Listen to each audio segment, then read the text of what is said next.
This is Mike. I was introduced to him by a friend of mine who told me that Mike had been around since the beginning of hip-hop. He produced KRS-One's first album and won many platinum and gold records. In only 2 years, he gained a fortune, and then he lost it.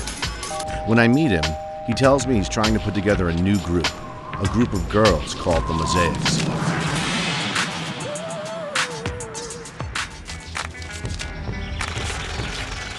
To go to work, Nato wakes up around 6. When the weather is good, he rides his scooter, passing the Russians on Knickerbocker, the Italians on DeVoe, the Dominicans on Keep Street, and the Hasidic Jews near Broadway. He's written graffiti since he was 11. He started after his father committed suicide. Now at 30, he's trying to change his life. To get a steady job and to take care of his girlfriend.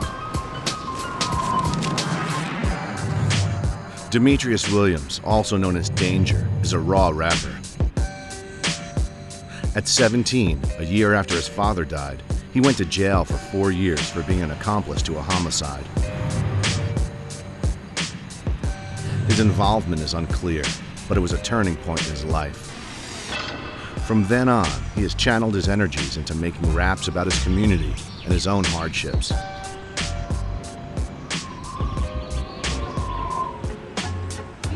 Pete is half Turkish, half Dominican. His mom was a drug dealer, but he managed to escape the harsh world of the projects. He now hosts one of the premier New York hip-hop battle events, the Monday Night Fight Club, which is emerging as a breeding ground for some of the most talented MCs. Kez is a hardcore graffiti writer. He's been doing it forever, and he'll never stop doing it. He was born in Bushwick and left his family when he was 14. He has been homeless, lived in a brothel, and did all different kinds of work. He spent more than 6 years in prison for graffiti and burglary. Hip-hop in its beginnings was rebellious. It was non-commercial. It was not accessible.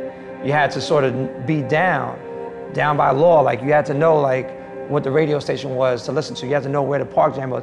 And even still today, like, to really be down with hip hop, it takes a lot of effort. How many real hip hoppers in the place? All through the time, people were writing, people were MCing, people were rapping, you know, people were DJing. Nobody had applied hip hop to it until the 80s. Raw music from the street is hip hop. Hip hop was selling on its own, like without radio airplay at first.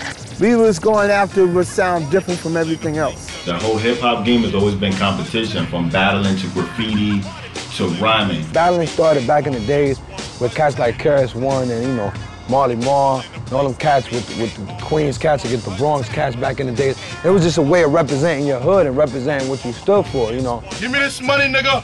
Tonight they gonna pop me. I'm gonna drop it all on the stage, all on the floor. Hold on, dog, don't worry about it, I'm gonna give you some more. The beautiful thing about our culture is that it always reinvents itself. It's called art from New York City, you hear me? Hip-hop is the young male or female in America today. That's hip-hop. The way they dress, the way they talk, the slang, you know what I'm saying? The graffiti. To be a graffiti writer today, you must first, like, you know, want to really, like, have a yearning to write on the streets and destroy people's shit. The main point was to destroy the system. I think a tagging often was just a kind of, I was here. The motivation for writing graffiti was, you know, getting up, was standing out. The shit is about taking a risk, your heart is pumping and getting over and shit. That's what the whole shit, you know. I think that the negative feelings about graffiti are way out of proportion to what is actually happening. So this is the story of 5 guys from 5 different boroughs of New York, each in his own way struggling to make a name for himself within the hip-hop community.